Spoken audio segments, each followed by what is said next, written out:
C'est ce qui m'a littéralement lancé sur YouTube, c'est grâce à ça, c'est grâce à Call of. C'est dingue. C'était quoi Call of Duty pour vous? Ah ouais, non, c'était une époque folle.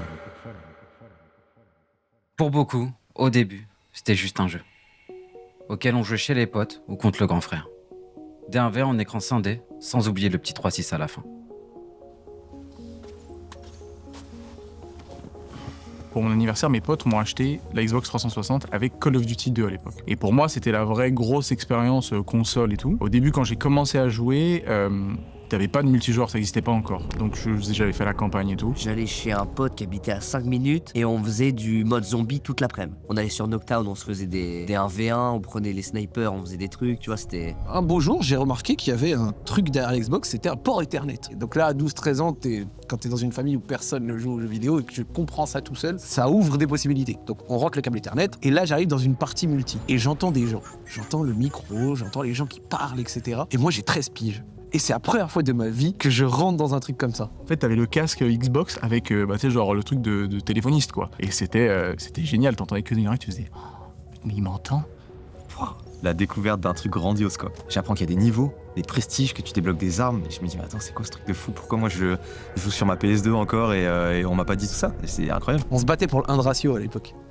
On voulait avoir 1 de ratio, parce qu'en fait, dans ta liste d'amis, tu voyais le ratio des autres, etc. Si t'avais pas 1, t'étais nul, tu vois. J'étais au collège et c'était le jeu le plus joué par tout le monde, quoi. Tout le monde s'envoyait du code. Et je sais pas, je connaissais pas ce jeu et j'étais en mode, mais il me le faut, je veux jouer avec mes amis de classe, quoi. Et il y avait MW2 qui venait de sortir. Et moi, j'avais acheté World at War. Donc j'ai toujours pas pu jouer avec mes potes. Ils avaient tous fait le switch, j'étais tout seul sur World at War. Qui était bien, hein.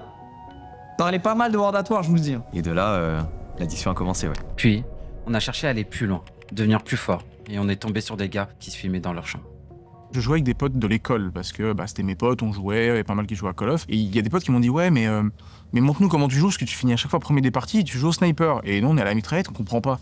Je suis en mode ok je vais essayer ça. Donc j'étais dans ma chambre et j'ai pris un tabouret avec 3 livres où j'avais calé un crayon pour pouvoir faire l'angle en fait de la page du livre, et mettre une caméra et filmer ma télé. J'ai fait quelques petits clips à l'époque.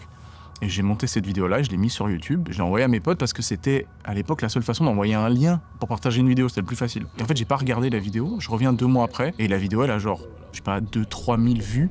Donc on parle en 2009. Hein. Donc c'est quand même... c'est un GP Explorer, quoi. Et en termes de vues. Et je prends genre 50-60 abonnés. Je me dis, mais qu'est-ce qui se passe? Et je vois qu'en fait, il y a un forum qui s'appelle jeuxvideo.com, le fameux forum qui avait parlé de cette vidéo-là. Et c'est comme ça que ça a débuté. J'en ai fait une deuxième. Et après est arrivé un certain Diablo X9 qui a commencé à faire des vidéos commentées. C'est aussi ce jeu qui m'a donné envie de me mettre à faire des vidéos. Parce que les premières vidéos que je matais sur YouTube, c'était des gars qui jouaient à COD. Donc t'avais évidemment l'immense Diablo X9. À l'école...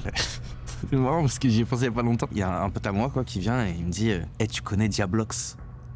Et je fais non, c'est qui? Il me dit c'est le roi de la play. Et moi je comprenais pas, tu vois. Et il me montre quand on va chez lui les vidéos de Diablo X9. Naturellement, je sais pas, on a trop envie d'y jouer. Ouais, ça fait kiffer, tu vois. C'était à la mode quand même à l'époque. Ouais.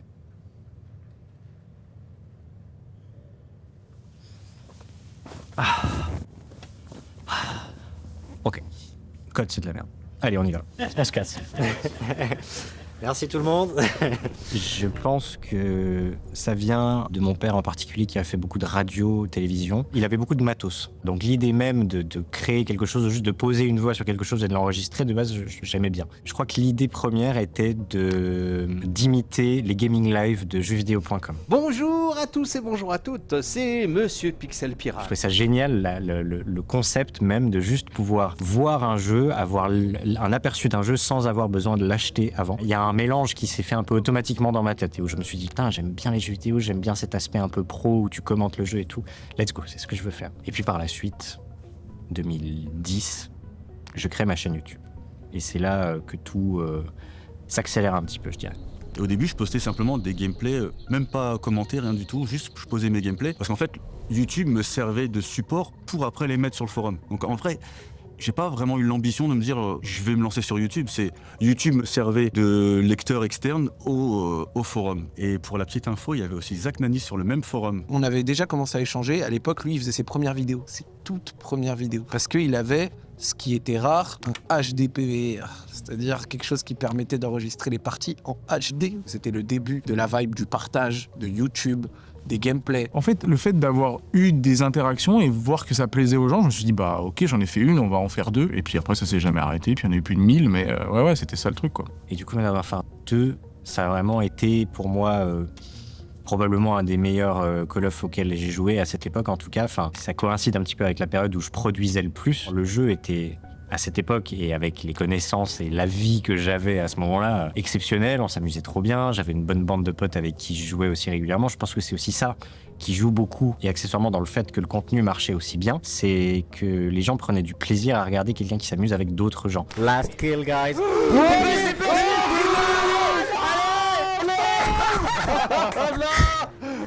Il a pas réussi à t'en vie.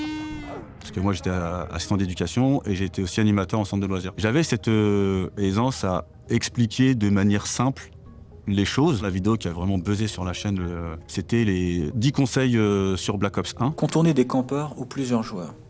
Lorsque vous tombez sur un campeur qui est en train de vous tirer dessus, essayez dans la mesure du possible de le contourner. Et c'est cette vidéo-là qui a cartonné. C'est Bismod qui m'a fait la toute première pub. Et je pense que Diablo X9 m'a connu via la vidéo de Bismod parce qu'à l'époque ils étaient très proches. T'avais Wartech, Monsieur le V12 où ça c'était les mecs forts, et ensuite t'avais les mecs drôles où c'était plutôt Bismod 3 à l'époque et Code Jordan. Bonjour à tous, c'est Jordan. How are you? Fine, thank you. Moi je m'identifiais plus à eux parce que j'étais plus proche de leur niveau à eux que du niveau des monstres sacrés d'avant. Et en fait c'est en m'attendant à ces gars-là justement que je me suis dit mais je crois que j'ai envie de faire des vidéos moi aussi. C'est trop marrant de partager ces games de code et avec un truc un peu léger, drôle, parce que j'avais pas le skill qu'il fallait pour faire un truc premier degré fort. Et donc ouais tu vois c'est carrément, je pense, ça a lancé une génération de youtubeurs globalement quoi, Call of Duty en vrai. Et ça se lance et en plus ça joue directement pour filmer des vidéos en fait. J'avais l'impression que ça allait ensemble. Donc voilà, je voulais faire absolument comme eux. J'avais pas le même niveau, mais je voulais faire les mêmes vidéos. Tu sais, je faisais les mêmes tics de langage et tout quand je parlais. Et donc, yop, tout le monde. Aujourd'hui, on se retrouve pour un nouveau gameplay. Tu vois ce que je veux dire? Ouais, j'étais dans ça. Ouais. Mais à la base, je regardais des vidéos, ouais. Et je regardais toutes les personnes qui passent dans ce docu. Donc plutôt content, là, c'est un peu un rêve de gosse qui s'accomplit. J'ai envoyé un message à mes potes pour dire les gars, regardez, elle a fait des services. Je suis avec Diablo X9. J'étais comme un fou, comme un fou. Ah, moi, un gosse qui accomplit un rêve un peu. Diablo X9, Monsieur le V12, Wartech, Mastu. Pourquoi? Que fait-il là? Quand on a commencé un petit peu à évoluer entre Bismod, DX9 et moi, on a été contactés tous les trois par une personne qui gérait justement un network et il nous a proposé d'être rémunérés pour faire des vidéos. Je sais pas comment ils ont réagi les autres, mais moi je me dis mais c'est une douille, c'est pas possible. Il y a pas mal de ces choses dont j'avais même pas idée qu'elles existaient jusqu'à ce que je commence à baigner dans ce monde. Et du coup, quand j'ai tel éditeur qui commence à me contacter pour m'envoyer des jeux, et puis que 1 ou 2 ans après, ce même éditeur me dit ah bah en fait, tout frais payé, on va t'envoyer à Los Angeles, et puis tu vas nous parler de l'E3 et genre de trucs. Évidemment, c'est un rêve, quoi. C'est un rêve qui se réalise, mais c'est pas que j'y ai déjà pensé en fait. C'est arrivé avec tout le reste, mais à aucun moment pendant tout ce processus de création, etc., je me disais, ah purée, vivement qu'un jour, tel éditeur m'invite. Malgré moi, j'étais un des premiers à le vivre, donc forcément, je pouvais pas me dire, oh, j'aimerais bien faire comme comme ça. À l'époque, je préparais le concours de prof de PS, et j'étais assistant d'éducation. Et en fait, je montais mes vidéos en permanence avec les gamins ils me regardaient, et puis les gamins me regardaient faire mes vidéos, et après, ils allaient les regarder sur YouTube, et en fait, premier mois, j'avais déjà gagné une somme qui me faisait halluciner. Et je me suis dit, c'est pas possible. Et le mois d'après, encore pire. Et en fait, je me suis dit, mais autant vivre le truc à fond. La première année où je suis allé à l'E3, j'ai été invité un soir dans un resto avec la délégation suisse des journalistes, ou je sais pas quoi. Puis alors moi, je débarque... aucune gueule, le type, je débarque, je sais pas ce que je fous là. Ils sont tous là, super sérieux, les journalistes, les machins, ils me regardent, ils me disent mais qu'est-ce qu'il fout là, lui? Alors ils étaient très contents de me voir, mais je sentais qu'il y avait un clivage, je sentais qu'il y avait vraiment un délire où moi j'étais là, mais je savais pas ce que je foutais là. Il y avait les types, ça faisait déjà je sais pas combien d'années qui vivaient ça. Le seul truc, c'est qu'en fait, ces années-là, c'était l'année où je suis rentré phase et où ma chaîne a explosé. J'ai pris, je crois, 300 000 abonnés en un an. Je commençais à être invité pour faire des événements partout, je loupais les cours et je me suis dit, bah, Et à un moment, il faut prendre une décision. Donc j'ai validé une année sur 2 de game design. Et j'ai dit ouais, je reviendrai un jour. Bon, bah, ils attendent toujours, hein, mais ça fait 14 ans, quoi. donc bon. J'étais fan de tous ces mecs-là qui étaient trop forts. Le clip de Wartech qui met la collate sur High Rise.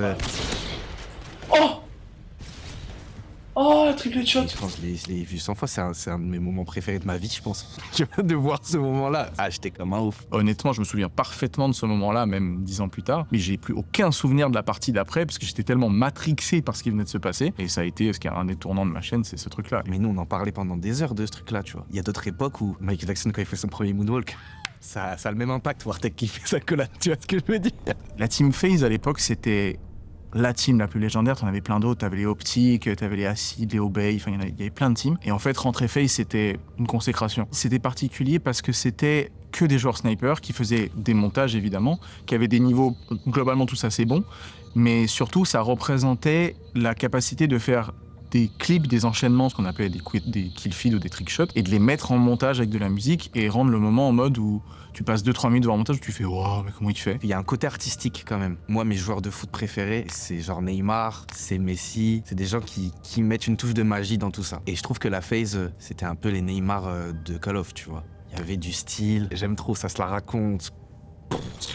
Bref, ça me fait kiffer, tu vois, ça me fait trop kiffer. Et puis surtout de voir des choses qu'on peut pas reproduire, quoi. C'est la beauté du sport en général. En fait, c'était démesuré. C'était des trucs qui étaient pour nous, c'était improbable en France. C'était une équipe de mecs qui gagnaient, je sais pas si c'était des millions, mais énormément d'argent grâce à un jeu, grâce à des trickshots, des trucs. Vraiment, moi, c'était un truc qui m'impressionnait à cette époque-là. Ouais, ça reste un des moments les plus forts qui a fait un tournant dans ma carrière, c'est sûr. Et donc, en termes de concept, c'est vraiment les tutos qui avaient vraiment très bien fonctionné sur la chaîne. Après, il y avait aussi les cavernes de Monsieur le V12. Et donc, la fameuse caverne de Monsieur le 12 avec Gotha. Ouais. Et ce mec, avec sa chemise mal repassée là, c'est mon grand frère. À cette époque, c'est l'un des plus forts. Cette vidéo l'a fait connaître au grand public et par la même occasion a mis la lumière sur la scène compétitive qui était jusque-là un peu tapie dans l'ombre. Je sais pas s'il l'a pas regretté par le passé parce que qu'est-ce qu'on a pris cher lui et moi? Qu'est-ce qu'on a pris cher? Parce que lui était chez une marque de manettes et moi chez une autre. Et donc l'idée c'était de confronter un petit peu les avantages et les inconvénients des deux marques. Et on a pris cher parce qu'à l'époque, les placements de produits, ça n'existait pas. Et quand on faisait le moindre business sur YouTube, c'était très très très mal vu. À l'époque, je suivais Diablo X9, Monsieur le V12. Ensuite, j'ai commencé à plus suivre Anil parce que lui, il était plus sur le côté snipe et moi, j'adorais le sniper. Et je me suis détaché du sniper à partir du moment où Gotha a commencé à mettre en avant la scène e-sportive du moins. Déjà sur Modern Warfare 3, il faisait, c'était 100 mobs en une semaine ou c'était en combien de temps? Je me souviens plus. Je me suis mis comme objectif de faire 100 mobs en une semaine. Je suis en compagnie déjà de quelques abonnés qui ont répondu le plus rapidement possible sur Twitter. Un niveau stratosphérique qui ne ressemblait à rien de ce qu'on connaissait. La triple mob en live! Je savais pertinemment qu'il était plus fort que moi. C'est pour ça que j'avais décidé à l'époque de faire ces 1v1 avec lui de façon drôle, parce que je savais que j'allais perdre d'une certaine façon. Je crois que Gotha à cette époque avait déjà mis le doigt sur un truc différent. C'est-à-dire que lui, il montrait les actions par minute. Le fait que moi j'y vais, j'enchaîne, je détruis des lobbies. Là où je pense qu'à cette époque-là, il y avait une grande partie du YouTube Call of qui était bloquée sur les vidéos Call of. C'est du snipe, c'est du quickscope, c'est des trickshots, c'est des lancers de couteau. C'était presque un peu du spectacle, si j'ose dire à un moment. Tu vois, c'était presque que ça. Gotha, j'ai découvert un peu après les autres, jusqu'à une OP pour Titanfall. Il y avait un casting qui avait été fait, tu vois, pour l'OP, j'avais dit c'est quoi les équipes qui va jouer? On m'avait dit ah là, il y a un mec qui vient. C'est chaud, frère. Genre vraiment, il est trop fort de malade. Si juste lui, il est dans une des deux équipes, ça va tout déséquilibrer. J'étais en mode quoi, c'est qui? Il me fait c'est Gotaga. Je te jure, j'avais fait quoi? Lui, il vient avec un pote à lui, Brox, c'est des monstres. Et je connaissais pas trop, moi, en fait, la partie compétition sérieuse, quoi. C'est là que les gens se sont rendus compte qu'il y a vraiment un monde entre les créateurs et les joueurs pros. C'était le jour et la nuit, ouais.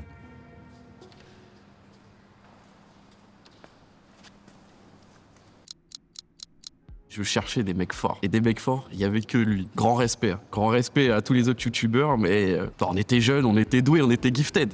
Donc il fallait voir un mec au-dessus.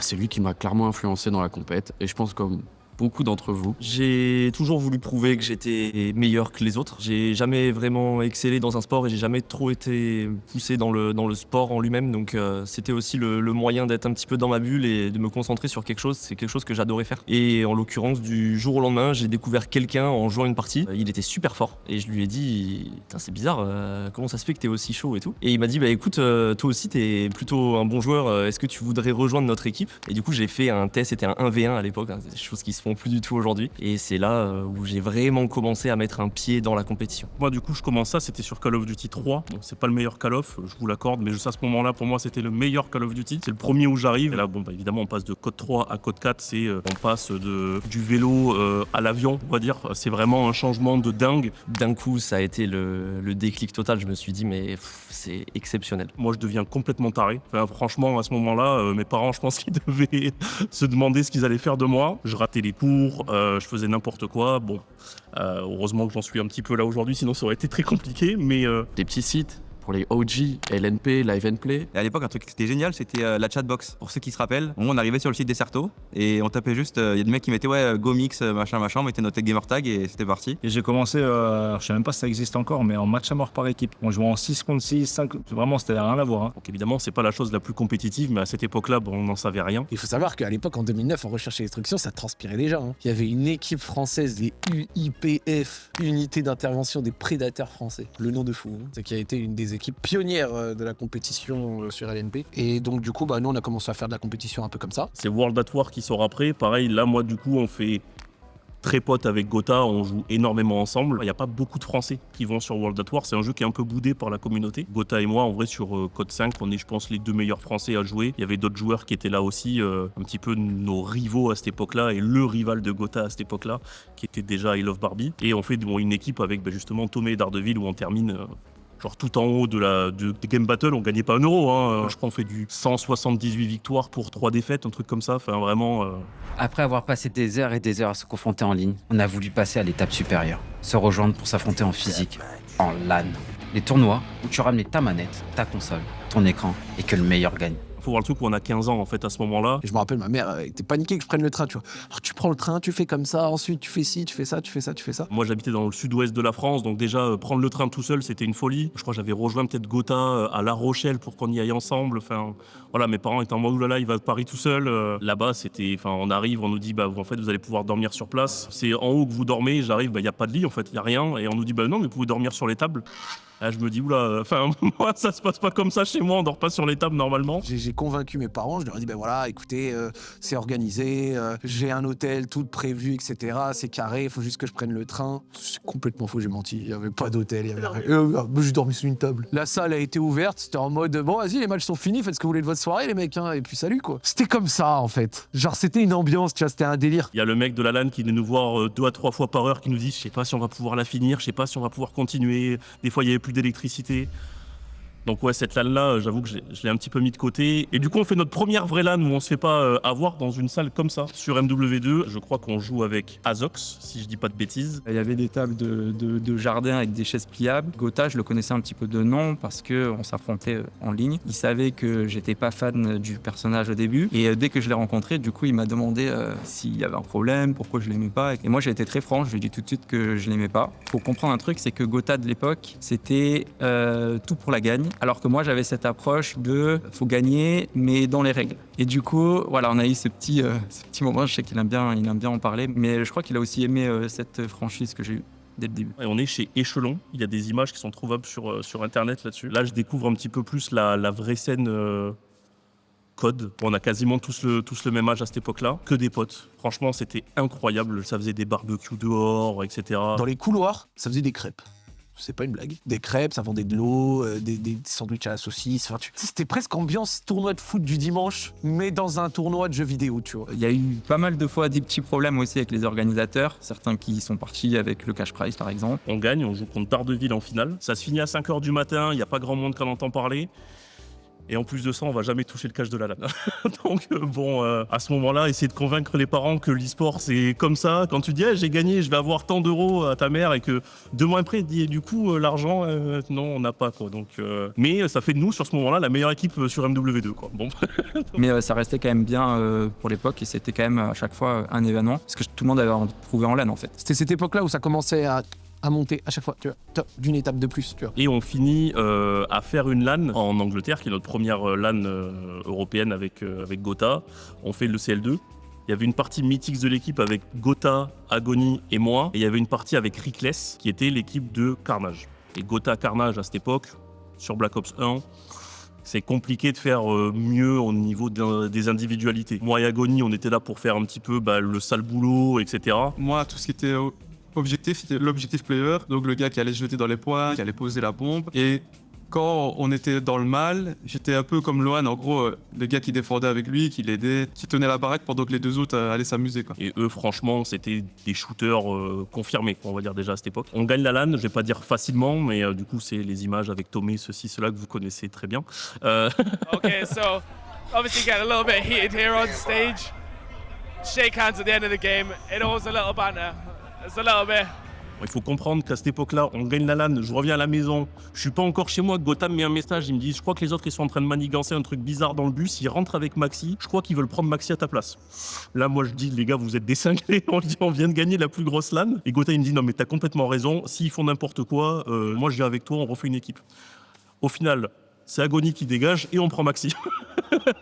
À l'époque, ça arrivait tout le temps. Il suffisait qu'on rate un tournoi ou un match, ça parlait dans le dos vice-versa de chacun. 3 semaines ou 2 mois plus tard, tu te remettais avec, quoi. Donc, c'était pas vraiment les structures comme maintenant, vraiment structurées, où il y a des contrats. Là, il y avait rien, c'était que de la parole et que de oui, je viens jouer avec toi ou non, je veux pas jouer avec toi. On commence à avoir, notamment sur Black Ops 1, des organisations qui commencent à faire des tournois où on peut se qualifier pour peut-être toucher un peu d'argent ou alors aller à un plus gros événement, ce qui était déjà énorme pour nous parce que ça avait déjà un événement complètement payé. Et il y a une grosse compétition qui est annoncée, c'est les Worlds, on va dire les premiers Worlds de Call of Duty, en qualification sur Black Ops 1 et qui se joueront à la sortie d'MW3. C'est-à-dire qu'on ne pourra pas du tout s'entraîner sur le jeu, rien, ça sera vraiment ceux qui s'habituent le plus vite gagneront le tournoi. Et c'est tout nouveau pour nous, parce que nous, à la base, les Américains, pour nous, ils jouaient en ranked et c'était un peu nul. Et en fait, on a eu un petit choc quand on a commencé à les affronter, c'était à l'époque de BO1, où on a vu qu'ils étaient quand même forts. Et le niveau qu'il fallait avoir pour se qualifier à ces événements, du coup, il était assez élevé, parce qu'il n'y avait qu'une équipe qu'il faut y aller. Moi, je vais là-bas, je suis avec du coup un joueur avec qui je m'entends très bien à ce moment-là, avec qui on parle déjà quand même pas mal, c'est Zyler. On choisit d'y aller avec Maxi et Requin. Et Gotha, lui, avait été refusé de faire les qualifications, je crois, si je dis pas de bêtises encore une fois, à 1 mois de son anniversaire ou un truc comme ça. 3 jours 3 jours. C'est un petit peu pire. Et très très bon event, franchement. Première fois aux US aussi. Moi j'avais 18 ans à ce moment-là. Je dis à mes parents, je vais à l'autre bout du monde pour jouer pour COD. Bon, c'est une folie quoi. C'est une folie. Et ça commence aussi à se professionnaliser un petit peu parce que des événements comme ça amène des sponsors et ça fait parler quoi. En fait, l'évolution de Call of Duty dans ces années-là, je pense que Code 4 a quand même marqué le coup. Mais MW2 a été un tournant parce que c'est un jeu qui était parfaitement équilibré. Alors, il y a évidemment toujours des trucs un peu abusés, mais... Alors franchement, je sais pas ce qui m'est passé par la tête. Je sais pas si c'était juste les points négatifs du jeu qui ressortaient, mais c'était plus moi qui commençais à, comme n'importe quel jeu sur lequel tu passes 500 heures en l'espace de 3 mois, il y a un moment, il y a des trucs qui te saoulent. Bon, je mets des clips de côté et puis j'en ai fait quelque chose de marrant. Mais d'ailleurs, je tiens à faire une mini dédicace à un mec qui avait imprimé un t-shirt avec écrit tout le monologue du début. Voilà, parce qu'on avait marre des campeurs, je sais plus quoi là. Du manque d'originalité des types qui jouent au UMP45 silencieux, des déconnexions intempestives de l'autre, eh bien rassurez-vous, vous n'êtes pas seul. C'était une des périodes de ma vie où j'étais le plus créatif et je m'en rendais même pas compte. Et c'est que beaucoup plus tard que tu te dis ah ouais mais en fait j'ai fait des jours, des nuits sans même m'arrêter, sans réfléchir et tout. Et dans l'instant t'es pris dedans, t'es pris dans le tunnel, tu prends du plaisir. Modern Warfare 2 c'était une sacrée période. Et surtout, on était dans une phase de nos vies où la seule inquiétude, c'était de savoir quand est-ce que tu allais rentrer de l'école pour pouvoir jouer avant de bouffer avec tes parents, quoi. Je pense que c'est un jeu qui apportait une satisfaction qui était simple, efficace, et tu kiffais ta life et c'était trop bien. Il y avait une grosse annonce pour MW3, je sais plus si c'était sur un immeuble ou un truc, ça c'était marquant. Et ouais, c'est la première fois qu'on attend, enfin en tout cas moi que j'attends la date de sortie d'un jeu. Carrément j'avais acheté le t-shirt MW3. Mon frère il mettait à ma place et il est venu au collège avec le t-shirt MW3, faut voir la dégaine. C'est terrible quand même. Call of avait, à mon avis, à ce moment-là, le meilleur combo pour faire en sorte qu'un jeu explose, et ils ont réussi. Tout le monde avait envie de jouer 10 heures, 15 heures par jour à Call of. Et puis un jour, on est le mardi 12 novembre 2012, Justin Bieber est à son prime, Ibra vient de signer à Paris, et nous, on s'apprête à rentrer dans une autre dimension. L'évolution à partir de Black Ops 2, elle est assez, pas rapide, mais du moins importante. Parce que moi, je me souviens, et ça c'est une anecdote assez folle, nous, on avait été invités à l'époque avec Monsieur le V12 et Code QG pour tester en avant-première Black Ops 2 aux États-Unis. On était 8 créateurs invités worldwide. Et quand tu es 8 créateurs à jouer un des jeux les plus joués de la planète à ce moment-là, quand tu postes une vidéo, en 24 heures, on faisait 500, 600 000 vues, à tel point que les mecs qui n'étaient pas invités nous demandaient de reprendre les gameplays pour pouvoir les utiliser. Et là, on se dit, ouais, ok, là, c'est huge comme truc. Cette exclusivité qu'on a eue là a permis pour nous de grandir, de prendre des abonnés, de se faire connaître, et en même temps a permis à Call of Duty, pour la première fois, de mettre en avant-première le jeu à des créateurs spécifiques. Black Ops 2, c'était un truc de fou à l'époque. Moi, je me rappelle, ça rentrait de primaire, ça prenait la manette direct, ça allait sur iJacket. Enfin, je me rappelle, sinon j'achetais les DLC. Il y avait Alcatraz. Quand ça c'est sorti, moi j'étais comme un fou. Hein. Ah, mais tu me voyais plus du week-end. Hein. BO2, j'étais en première. C'était un magasin qui s'appelle Cora à l'époque. Je prends le dernier jeu Black Ops 2 et il y avait mon prof d'SVT qui jouait lui aussi à Black Ops 2. Je lui ai pris le dernier jeu sous les yeux. Voilà, c'est la petite anecdote, mais BO2, ça a été mon prime. Ça a été, j'étais monstrueux sur BO2 en toute modestie. C'est le moment où j'ai envie d'instaurer le fait que je suis pas juste un gars qui est venu pour parler de code, mais je veux aussi prouver que j'étais quelqu'un de très chaud. Ouais, je pense que c'est l'âge d'or de code où les mecs comme Wartech, Gotha et Diablo X9, ils explosent aussi et que ça devient mainstream en fait. C'est le moment entre MW3 et Black Ops 2 où je suis arrivé au million d'abonnés sur YouTube, où tu te dis, ok, j'étais dans les 10 premiers créateurs francophones à avoir 1 million d'abonnés. À l'époque, on était récompensé sur scène par YouTube. Ils t'offraient l'énorme golden bouton que peu de monde ont vu. Et c'est là où tu te dis, bah, est-ce que je vais vraiment pouvoir vivre du jeu vidéo? Niveau popularité, à l'époque, on sentait que Call of Duty, c'était vraiment la licence numéro 1, celle qui grouillait de partout. Genre vraiment, il fallait être là pour le voir. Genre les images où il y avait des incidents à la Paris Games Week. Et les portes ensuite ont été enfoncées, tout le monde est rentré par là, les gens sont passés par-dessus les grillages, les gens ont suivi et à l'intérieur, après, ils essayaient de forcer les portes, les baies vitrées, ils essayaient de tout forcer. J'étais venu en simple visiteur. En fait, on a carrément créé un gros bouchon. La personne qui gérait Activision France, elle est sortie, elle a dit non, c'est pas possible, faites-les rentrer. Parce qu'on avait une équipe, c'était la TNT à l'époque. Moi j'arrive en mode, je vais à la Paris Games Week, quoi. Il y a le nouveau Call of, on va tester et tout. Et là il y a 1, 2, 10, 15 mecs qui m'en connaissent, 20, 200. Et tu te dis, ok, il se passe un truc. Il y a des mecs de la sécu, ils me disent, mais t'es qui? Genre, pourquoi est-ce que tout le monde te suit? Je suis en mode, je sais pas, je fais des vidéos sur YouTube. Et j'ai une photo qui est assez marquante, où en gros je suis collé contre un mur avec 4 mecs de sécu autour de moi, et 200 mecs devant avec des téléphones comme ça. Et c'est le premier contact avec un public. C'est la première fois. Ça devenait incroyable de dire que faut pas se leurrer, j'ai pas un talent particulier, je joue juste aux jeux vidéo. Et en fait, c'est ça qui rend complètement dingue, c'est que tu te dis, tu te sens chanceux en fait. Tu te sens chanceux. Quand tu dis à ta mère, j'ai créé une émeute, elle fait, ok, bon là, il se passe un truc, quoi. Et j'ai cette fameuse photo que je l'envoie 3-4 jours après. Elle me dit, ah ouais. Elle me dit, mais en même temps, t'as mis un t-shirt avec ton logo. Je dis, mais je pouvais pas savoir que les mecs allaient connaître le logo en plus. C'était un rêve, tu vois, cet événement-là. Où tous les gamers se rassemblaient. J'avais l'impression de faire partie de ce groupe-là à l'époque. Ça me rappelle la vidéo du gars qui m'avait reconnu. Je suis encore... Oh putain de sa mère, Diablo X9! Moi, sur l'instant, j'étais mort de rire. Enfin, c'était un mélange d'étonnement et de... J'avoue, j'étais mort de rire. Mais c'est terrible, ce pauvre gars va jamais s'en sortir. Il va avoir 40 balais, on continuera à en parler. Je crois qu'il appelle sa mère même et tout, c'est incroyable. On est gueule, il y a Diablo X9, maman! Arrête, il y a le dieu de la PlayStation! Non mais incroyable, vraiment.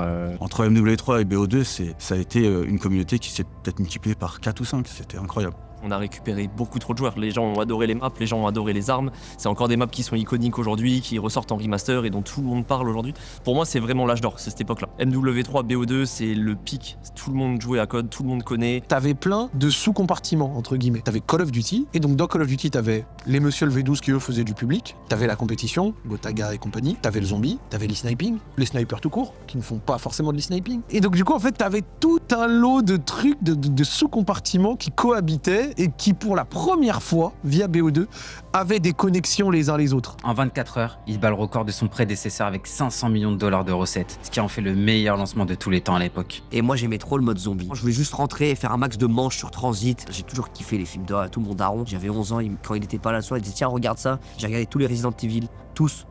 Donc quand le mode zombie il est sorti, moi j'étais en pétard, tu vois. Malgré le fait que le multijoueur c'est ce que j'ai le plus fait, le zombie c'est ce que je pourrais encore relancer sans problème aujourd'hui. Tu suis une histoire et maintenant qu'on a toutes les maps qui sont sorties, si tu fais du début à la fin, bah tu comprends toute l'histoire avec Richthofen, avec sa fille, avec tout ça. Ouais, c'était un des trucs les plus complets en parallèle à Call of Duty qui peut exister et qui reste un plus iconique aujourd'hui, je pense. Le monde de YouTube arrivait, Gotha se faisait connaître énormément à ce moment-là. Mais je pense que Gotha c'est un malade mental.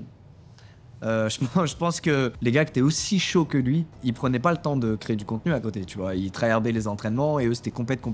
Et lui, le fait qu'il ait pris ce temps d'aller créer du contenu en faisant mieux que des mecs qui juste créent du contenu de base, qui soient allés sur leur terrain, qu'il ait fait mieux qu'eux, tout en continuant d'être au top sur le terrain des joueurs pros, franchement les gars, c'est chaud, hein. Il est très très chaud, tu vois. Il y en avait pour tout le monde, campagne, zombies, multijoueur, avec des innovations et du contenu dans chacun de ces modes, dont une avancée notable pour le multi. Du coup, tout le monde a commencé à s'intéresser. Il y a eu la Ligue, ça par contre c'était très important. La Ligue qui est arrivée sur Black Ops 2. Rajouter ce qui manquait à Call of Duty, c'était ok, maintenant on va montrer qui sont les meilleurs.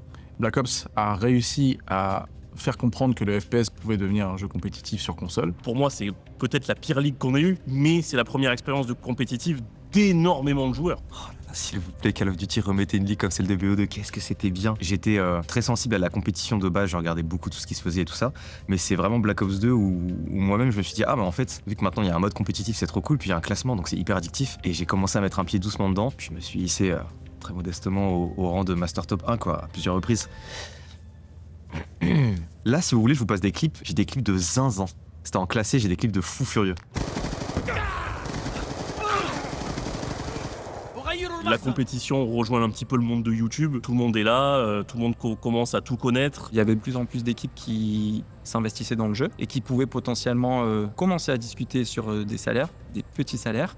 Mais au moins c'était des salaires. Il y avait vraiment une distinction entre les joueurs qui étaient top FR et le reste. Pour tout ce qui est Gotaga, Broken, Loan, Diablo, il y avait vraiment ce côté presque inatteignable. C'était très compliqué d'être à leur niveau. Ça va s'enchaîner un petit peu quand Gotha va décider de rejouer avec des Français. On va faire Millennium ensemble, ouais. C'est là que ça change. Rentrer chez Millennium, c'est aussi avoir l'opportunité d'avoir une gaming house. Donc à Marseille, c'est un gros plus pour nous, sachant que Millennium, c'est la seule structure en France qui a une gaming house, et forcément sur console, on n'a jamais vu ça encore. Et voilà, l'accueil a été énorme, toutes les personnes dedans sont géniales, donc franchement, c'est que du bénéfice pour nous. L'équipe annoncée en grande pompe, première équipe professionnelle sur le jeu, Call of Duty, Black Ops 2, avec les locaux à Marseille, les streams là-bas. L'objectif, c'est de tout gagner en Europe.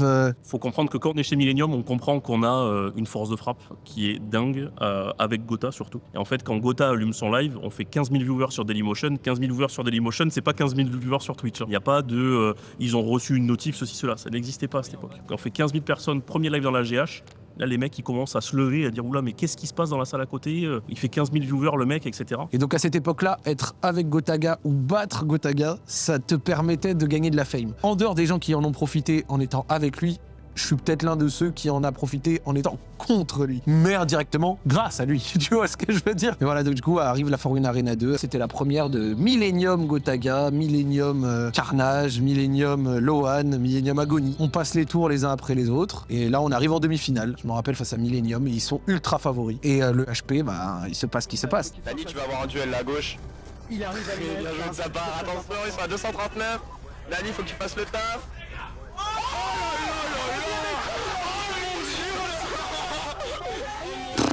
Le lancement de carrière presque, tu vois, genre c'est le lancement de carrière. Je m'en rappellerai toute ma vie, je l'ai encore en tête, tu vois, genre comme si je pouvais revivre le moment, tu vois. Et cette action donne une dynamique qui choque la salle, tu vois, et qui après derrière enchaîne sur la SND. Et là, Millennium en loser bracket, quoi. Et ça, c'était une dinguerie. Personne ne s'attendait à ça. Donc c'est une des plus grosses équipes, très clairement. Et on décide de faire un roster pour essayer d'aller challenger cette équipe-là, avec Brox, Diablo et Carnage à la base, qui est censé jouer avec nous. Au final, Carnage part chez Millennium. Forcément, c'était une vraie proposition pour son futur. On s'est retrouvé un peu bloqué avant cette LAN. Brox, Diablo et Azox, c'était un peu les laissés pour compte. Ceux qui n'avaient pas été choisis dans Millennium, tu vois. Et Neo à l'époque avec Burn, Epsilon et Psyburn. Et l'envie de all-in en ramenant Rambo, joueur francophone canadien qui avait accepté de venir à l'époque. Qui joue avec les Américains tout le temps, donc qui est très fort. Et à ce moment-là, on sait déjà que les Américains sont très forts. Ça, c'était... Moi, quand on m'a dit, ouais, il y a Rambo qui arrive, je dis, Rambo, il va venir jouer une LAN à côté de Paris, là. Ouais, je dis, ok.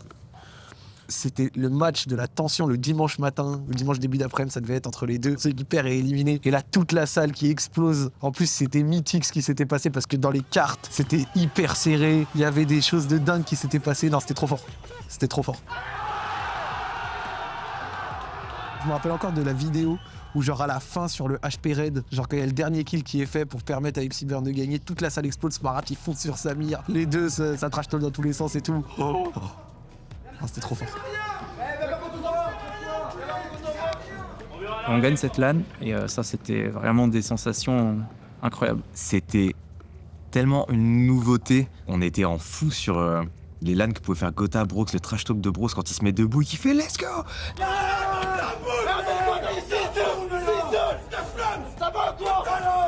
Et les mecs en face sont comme ça, ils ont perdu et juste c'est incroyable.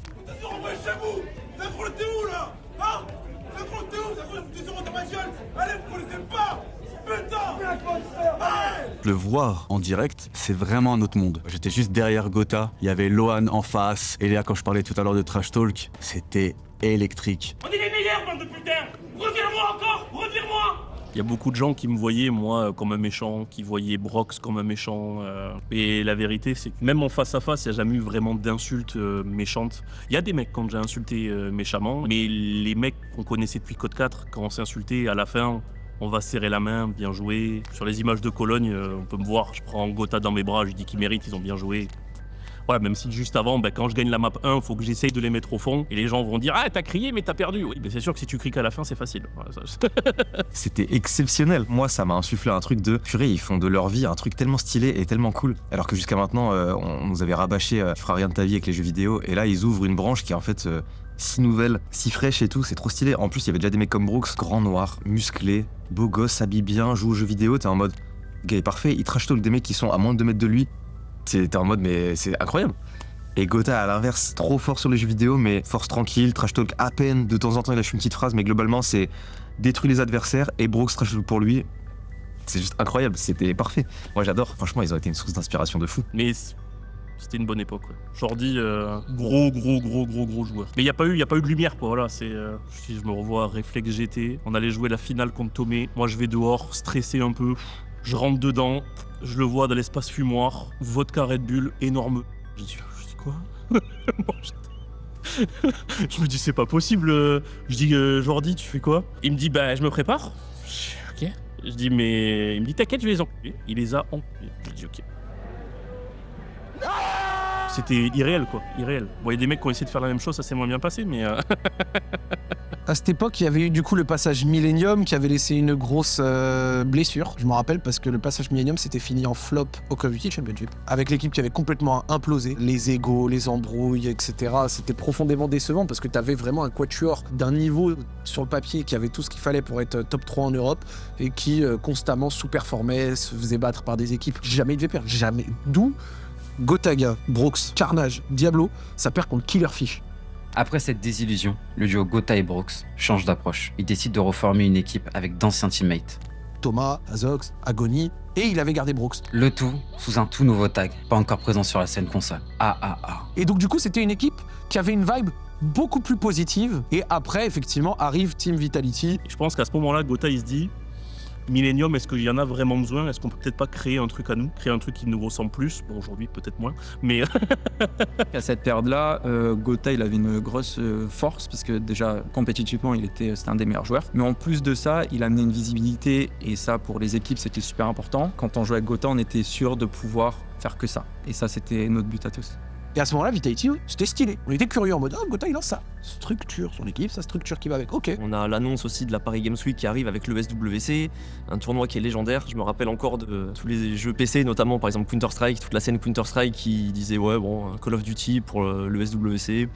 Vite fait, et au final c'était la scène la plus grosse de la Paris Games Week avec le SWC. J'ai jamais vu autant de monde regarder un tournoi, en tout cas à cette époque là c'était fou quoi. Là il y a du public qui nous acclame, on doit se faire escorter juste pour aller aux toilettes. Enfin, c'était vraiment quelque chose de vraiment tout nouveau pour nous. On voit tout ce qui se passe, ça nous marque, mais il y a quand même le jeu, on a quand même une certaine pression. On va jouer sur scène, les gens ils s'attendent à ce qu'on fasse un bon résultat. Ces images que vous venez de voir, on les connaît tous. Pour vous, c'est sans doute le prime de Vita. La réalité, c'est que le tournoi français pour être sacré champion de France se déroule à la perfection. Mais les ambitions sont ailleurs. Et quand vient l'heure de se confronter aux meilleures équipes du monde, on finit toujours par retomber sur ces vieux démons. Et surtout qu'il y avait une pression qui était énorme, il y avait beaucoup de rivalité entre les équipes françaises notamment. C'est un match très important, mais malheureusement on perd. Et ça a un gros impact en fait sur notre équipe. Il a essayé de gagner avec les Français. Gotha, vraiment, il faut saluer son envie d'essayer de gagner avec des Français. Parce que Gotha, il avait le niveau pour aller avec les meilleurs Anglais sans aucun problème, et c'est ce qu'il a refait en 2015. Et quand Gotha, en 2015, il retourne avec des Anglais, qu'est-ce qu'il fait? Eh ben, il gagne. Parce que c'est ce que Gotha, il sait faire. Du côté Millennium, la balle qui va peut-être être récupérée, peut-être score, mais c'est paradoxal quand même, parce que Gotha, c'est un mec qui est un peu renfermé quand tu le connais pas trop, peut même avoir un espèce des fois de cynisme, sarcasme qui peut refroidir, tu vois, quand tu le connais pas. Au-delà de la personnalité qui s'ouvre quand tu le connais, qui est chaleureux, c'est un mec drôle, c'est un mec gentil, etc. Vraiment, c'est une perle, ce gars. Les actions parlent plus. Le tryhard, d'accord, mais pas au-dessus de la valeur, ou en tout cas de la volonté de gagner avec des amis, tu vois. Les joueurs des Vitality sont donc champions de France de Un maximum de bruit pour votre champion de France. Oui. Du coup, sur YouTube, quand je découvre tous ces mecs-là, c'est des exemples. Là, je suis un enfant, je suis ces personnes-là presque à la lettre dans leur manière de parler, les codes des vidéos, la petite intro, le gameplay. Et en fait, quand les vidéos vont évoluer, par exemple, le gaming va se mêler à d'autres choses. Moi, et je sais que d'autres collègues aujourd'hui, YouTubeurs, on a suivi un petit peu leur manière de faire. On était, on va dire, assez libre.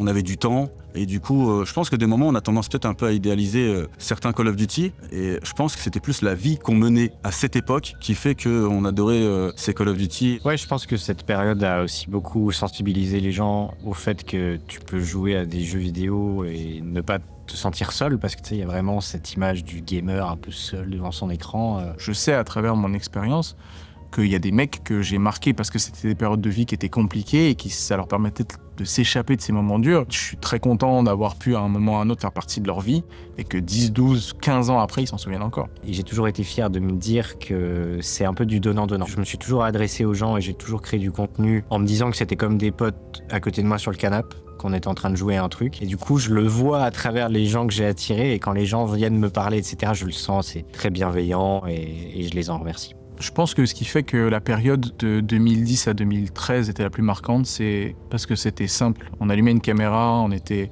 dans notre chambre, on jouait, tout le monde pouvait s'identifier et c'est ça qui fait qu'aujourd'hui, c'est une si belle période, je pense, selon moi. Franchement, je te le dis, Call of Duty Black Ops 2, il fallait être là. Ce jeu était phénoménal. Parce qu'il alliait tout, la création de contenu, le grand public, la compète. C'est là où ça a été mixé. Sur le V12, il était venu à Delan. Il était pas venu sur les jeux d'avant. Mais sur Black Ops 2, il était venu. Squeezie était venu. Wartech à la Skyline avec l'e-sniping. Putain, la Skyline. Waouh. Comment je me suis retrouvé là-bas? C'est une bonne question. Mais je sais même pas comment. C'est ouf, ça veut dire que j'ai vu Gotha et Brooks avant de les connaître en fait. Je les ai vus là-bas. Mais vous connaissez, la vie c'est des cycles, et Call of n'a pas dérogé à cette règle. Tout se mélangeait et a vraiment atteint le prime de Call of Duty avant que, comme beaucoup de fois sur Call of Duty, un jeu vienne balayer tout ça. L'horrible Call of Duty Ghost. Qu'est-ce qui a fait que je suis pas resté que sur Code?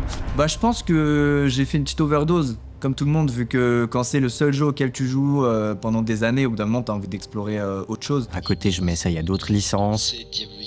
Je fais une sorte d'overdose de gameplay. Et ouais, et ça s'est fait un peu naturellement. Je saurais pas dire ce qui a causé ça. Je pense que c'est un peu aussi le sentiment de lassitude, tu vois. Envers les jeux, c'était un peu toujours pareil. Pour moi, à partir de BO2. Il y en a qui ont kiffé BO3 à sa sortie et tout. Mais pour moi, le meilleur Black Ops et tout, c'était BO2. Il y a vraiment une croisée de chemin alors, parce que si je me souviens bien, Modern Warfare 3, c'est la vidéo coup de gueule. Salut à tous et à toutes, c'est Diablo X9. On se retrouve aujourd'hui pour une vidéo très particulière sur Modern Warfare 3. Alors vous allez certainement le sentir à ma voix, etc. Mais j'ai les nerfs qui sont un petit peu tendus, on va dire. Le pire, c'est que tu vois, je revois maintenant et je me dis, mais en fait, j'en avais juste marre. Faut croire que j'ai eu le nez fin parce qu'après Modern Warfare 3, c'était Black Ops 2. Et puis après, c'est parti en cacahuète. Ghost, bon, hein. On va s'arrêter là, je crois. Tu t'es arrêté là. Je m'arrête là.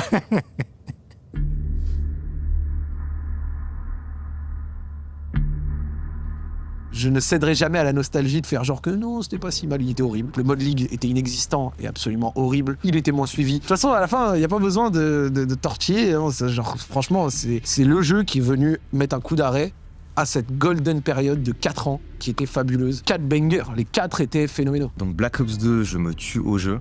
Ghost sort. Je pense comme tout le monde, je me prends la clim. Je me prends pas le jeu, alors que jusqu'à maintenant, on s'était jamais posé la question de est-ce que le prochain Call of Duty allait être nul, est-ce qu'il allait me plaire ou autre. Non, juste on était un peu pressé d'avoir la nouveauté ou quoi, et là on se prend Ghost, et on est un peu en mode ah le gars a un chien qui le suit en permanence derrière lui là. Ok. Ah les maps elles sont nulles à chier.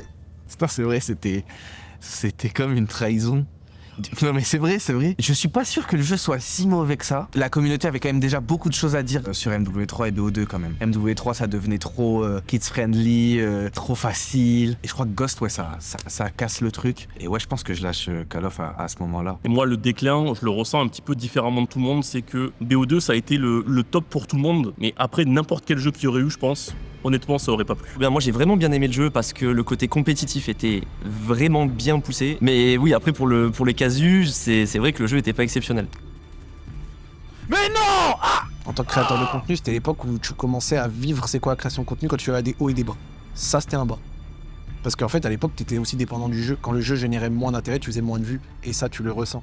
Et à cette époque-là, quand tu commences à en vivre, ça t'inquiète. Le fait que mes exemples commencent à se désintéresser du jeu, bah forcément, moi, je regarde moins de contenu et ça me donne moins envie de jouer. Ouais, c'est sûr. Et puis, c'est le moment où Diablo X9 coupe tout. C'était un drame.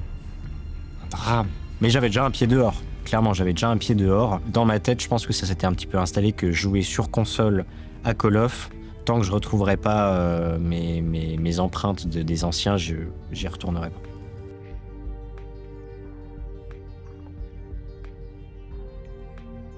Il y a le BO3 qui est sorti, j'ai vu on pouvait sauter, j'ai dit ah non mais c'est pas Call of Duty ça, pourquoi on peut sauter? Et à l'époque où Gotha il me dit mais arrête de jouer à COD, c'est bon, vas-y viens jouer à Fortnite avec nous. Putain non mais c'est bon, on parlait pas de votre jeu aussi là. Et puis au final, après le COD c'était vraiment que le déclin depuis ce moment-là quoi.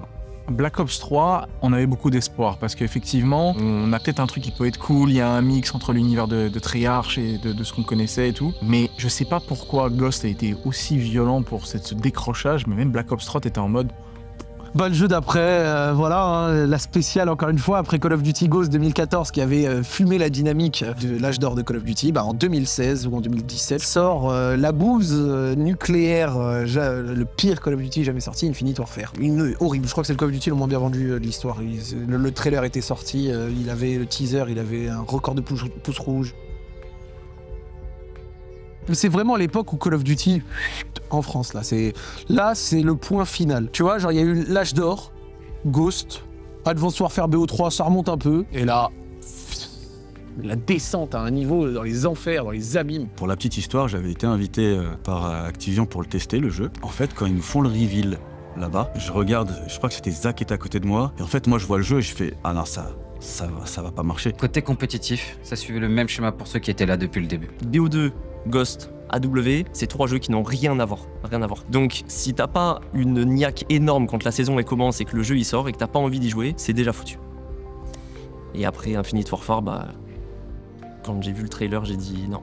Tous les gens de la scène se disaient bon allez, en tant que cette année et l'année prochaine, j'espère que le jeu sera mieux. Et à chaque fois, le jeu était moins bien que celui de l'année d'avant. Je pense que ça a eu un gros impact sur le côté compétitif, forcément. En fait, c'est marquant et en même temps, ça me rend triste parce que ça fait quand même partie de mon quotidien. Tous les jours, je continuais quand même à jouer de moins en moins. Le facteur, c'est que le jeu durait de moins en moins longtemps. Aujourd'hui, la longévité d'un Call of Duty, c'est 1 mois, je pense vraiment dans la grande majorité. Je pense que les créateurs qu'on a été, Diablo X9, Gotha, V12, tous ceux qui faisaient vivre le jeu, permettaient aussi aux gens de continuer à aimer la licence. Même si, voilà, 10-12 ans après, on a encore envie que cette période existe, moi je donnerais tout pour faire une journée en 2011 en slip devant MW2. Malheureusement, on est intimement lié au jeu. Ce qui fait que tu perdures, c'est justement de t'adapter et de plus être soumis au jeu auquel tu joues. Ce que Gotha a fait quand il fallait. Il a été sur H1Z1, après Fortnite. Et c'est là où justement j'ai regardé vraiment Coco, tous ces best-of H1Z1, je les connaissais par cœur, tu vois. Je pense que là où Call of Duty perd énormément, c'est quand ils perdent Gotha et Brox. Je crois qu'ils arrêtent en même temps. Ouais, c'était le plus gros acteur. Il n'y a personne qui a fait ce qu'il a fait. Après, il n'y a pas grand monde qui a essayé de le faire comme lui aussi. Tu vois, il y a beaucoup de gens qui pensent que Gotha, il a juste mis 3 vidéos en ligne, puis ça a marché. Gotha, il a commencé sur Call of Duty 4 à poster des vidéos avec moi et il a continué jusqu'à aujourd'hui, quoi. Donc 2016-2019 sur Call of Duty, notamment avec le prime de Fortnite à côté, c'était le moment le plus dur pour l'histoire du jeu. Il y a eu trop de mauvaises décisions qui ont été prises côté trajectoire que le jeu prenait. Il y a plein de gens à côté de Gotha et tout qui continuaient les vidéos sur les nouveaux codes et tu voyais que ça marchait de moins en moins parce qu'il y avait une lassitude générale, quoi. 2016, c'est pour beaucoup le moment de dire au revoir à une grande partie de leur adolescence et même à leur vie de jeune adulte. J'ai l'impression que tout coïncide un petit peu. C'est-à-dire que s'ils se sont arrêtés, c'est aussi parce qu'ils sentaient qu'il y avait un mou dans la licence. Et je pense qu'il y a eu vraiment un moment où les gens ont commencé à s'ouvrir à autre chose et dire bon, les maps en 6v6, c'est bon, je crois qu'on a fait le tour, il y a 3 couloirs, des fois c'est un peu différent, mais on a compris. Mais c'est ça, tu vois, c'est des cycles, quoi. C'est inévitable. Mais ce qui devait être dur pour eux, surtout que c'était nouveau, en fait, c'était des athlètes e-sport et il n'y en avait pas des masses à l'époque et c'était pas méga populaire. Ça devait être dur de savoir quand arrêter, tu vois. Et je pense qu'ils l'ont super bien fait, je pense qu'ils l'ont fait au meilleur moment d'ailleurs, en vrai. Sur Black Ops 3, quand Broken et Gotha ils disent qu'ils arrêtent, on est un petit peu livrés à nous-mêmes. C'est un gros coup dur même pour moi mentalement parce que j'ai quasiment toujours joué avec eux, donc c'est un petit peu mes grands frères en fait de la scène. C'était leur choix, c'était difficile mais on pouvait littéralement rien faire. À l'époque je me rendais pas compte que ça allait avoir un impact comme ça. Call of Duty est né en France en grande partie avec Gotaga aussi, et il est mort en France à l'arrêt de Gotaga.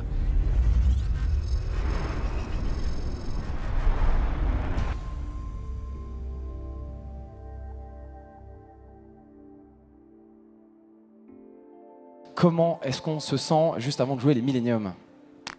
Très bien, on se sent bien. Au calme. God damn.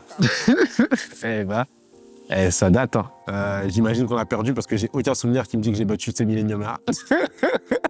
Black Ops 3, ça a été le début de la fin. Hein. Gotha qui nous annonce qu'il ne continuera pas, en tout cas pas cette année. Moi, je n'ai pas du tout été surpris parce que je sens que pendant les entraînements, pendant les matchs, c'est plus le même Corentin. Pas en termes de performance parce qu'il est surperformant, mais en termes d'engagement, d'envie, dans la communication, je sens qu'il est mentalement, il est ailleurs. Il nous l'annonce avant le WC. Mais il l'a fait proprement. Franchement, je trouve qu'il l'a fait proprement. En tant qu'A2, il l'a dit à tout le monde. Il n'est pas passé en sous-marin, le disant à quelqu'un en premier, etc. Honnête avec nous. Moi, j'étais dans l'hésitation. Beaucoup dans l'hésitation parce que j'avais fait le tour sur Code.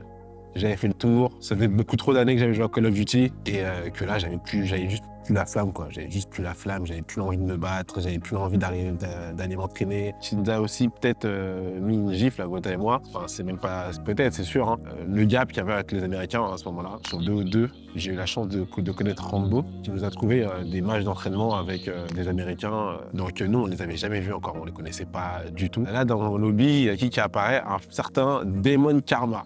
Je me dis, waouh, c'est qui ce nul? Il lance la praque et on se fait allumer comme jamais de ma vie. Là, ce qu'il nous faisait, c'était des rotations, sur rotation. Je ne comprenais rien, en fait.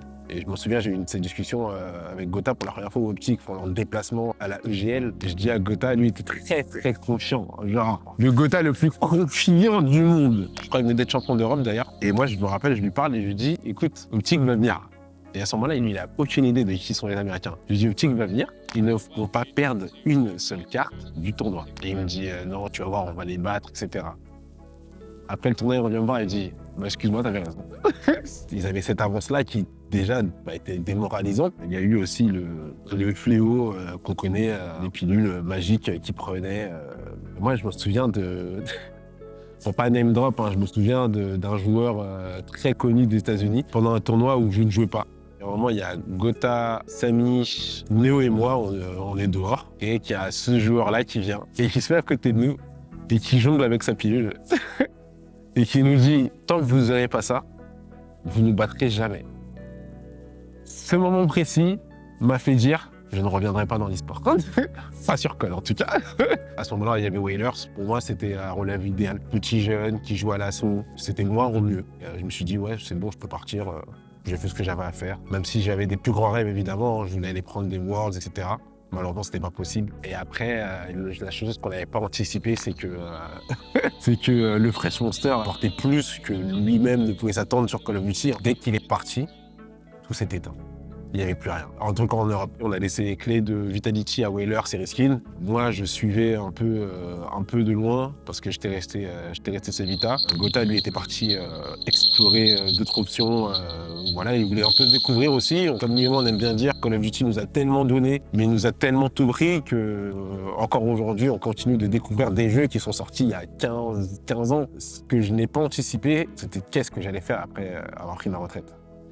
Et là, c'était le drame. Là, c'était le drame tout simplement parce que j'avais que 2 rêves. Mon premier rêve, c'était devenir joueur professionnel de jeux vidéo. Gros shout-out à ma conseillère d'orientation à qui je disais ça et qui se moquait de moi. Et être dirigeant d'une structure e-sport. Je n'avais rien d'autre en tête en fait. La période pré-retraite, peut-être une des pires en vrai. Peut-être une des pires. Ouais, c'était une dure. Je savais pas où aller, je savais pas quoi faire. Je savais pas ce que j'allais devenir. En fait, j'avais vraiment cette sensation de errer. Genre, pas de déranger, mais d'être un fantôme, quoi. Je marchais sans but. Il y a Neo qui a voulu faire de moi l'ambassadeur numéro 1 Vitality. J'ai été quand même très proche des sponsors. Ça a quand même été une bonne période, je vais pas mentir, c'est une période où j'ai été un peu... j'ai été extrêmement diverti. On a fait de la musique, on a fait des courts-métrages, mais j'avais pas encore trouvé ma voie. Petit à petit, j'ai commencé un peu à me détacher de l'image Vitality. Mais moi, mon plus gros problème, ça a été sur Call of Duty. Je voulais un peu avoir la main mise sur le projet, mais ça n'a pas du tout été le cas. Petit à petit, on le sent que tous les efforts sont énormément sur LoL. Counter-Strike, comme si notre histoire, en fait, elle n'avait pas existé et que ça n'avait pas de valeur. Nous, on s'est dit avec Gotha, bon, on n'est plus du tout sur la longueur d'onde. On voyait où le club un peu Vitality voulait aller. Tu sais, t'en es fier, t'en sors, tu vois quand même que ça devient immense, il y a le VI, il y a plein de choses comme ça. J'ai dit, j'ai fait tout ça pour rien, c'est relou, quoi. Et là, je me dis, qu'est-ce que je vais faire encore? Là, c'est encore pire. Je pense que c'est encore pire que ma pré-retraite, parce que là, j'ai plus rien, là. En fait, j'avais un truc auquel m'accrocher quand j'étais sur Vitality, tu vois. C'était, je sais pas, l'amour du club, le sens du devoir, je sais pas comment expliquer. Et là, j'avais rien. Et moi, ce qui me passionne le plus dans la vie, c'est l'e-sport. Et Gotha, lui, à ce moment-là, il annonce, je crois, quelques mois plus tard, aussi pareil, qu'il parle de Vitality. Moi, je me souviens d'une phrase qui m'a dit à cette époque-là, tu pourrais être tellement big. Il me dit, t'es fort aux jeux vidéo, t'es beau gosse, t'es musclé, t'as tout. Et je me rappelle, ce jour-là, ça m'a choqué. Il m'a dit, mec, mais utilise-moi. Il me dit, prends-moi pour des vidéos, on va sur YouTube. Il m'a dit, toi, normalement, tu devrais être moi fois 100. Et tu vois, il m'a dit ça, tu sais, ça n'a pas déclenché ce truc en moi. Et je me suis dit, ouais, c'est définitivement pas ce que je veux, en fait. Moi, ça m'a juste permis de voir à quel point ce mec était bon. Parce que je l'ai connu comme il est aujourd'hui, en fait. Ce mec-là n'a pas changé. Il a commencé, il avait rien. Aujourd'hui, il a tout. Et pourtant, des fois, tu peux le regarder, tu peux penser qu'il n'a rien. Juste parce que c'est le même, en fait. C'est le même. Du coup, Code en Europe, c'était mort. Mais en parallèle, lui, il continuait sur Internet. Comme s'il a eu ce flair dès le début, quoi. C'est un truc...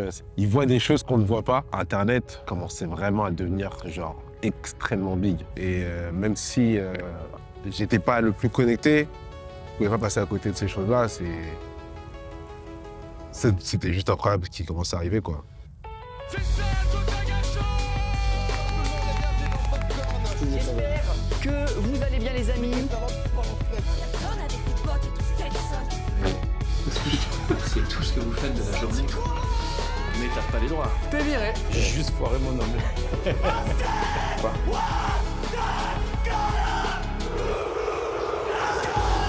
Défendez les gars, défendez. C'est parti. Let's go.